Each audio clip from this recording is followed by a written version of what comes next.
countdown to Election Day. The race to be the next mayor of El Paso is heating up with dueling campaign flyers going out to voters now.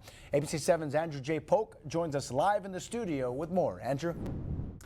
That's right, Paul. You may have already received this in your mailbox from the campaign for Brian Kennedy for mayor, responding directly to a flyer mailed this weekend attacking his campaign and supporting a different candidate. The race for El Paso mayor will have 8 names on the ballot, but a flyer received by some voters focuses on Kennedy, a current city prep for El Paso, and El Paso businessman Renard Johnson. The flyer, labeled as being sent by the Political Action Committee Protect and Serve Texas PAC, states the organization is endorsing Johnson and specifically not endorsing Kennedy.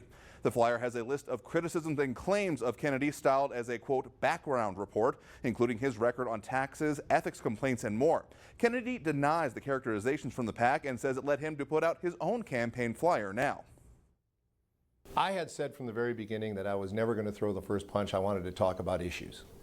But you have to defend yourself. And since we had gotten a couple of questions, that's why the front page of it is saying, you know, this is all, you know, obscured and twisted and mutated, and some of it just flat lies.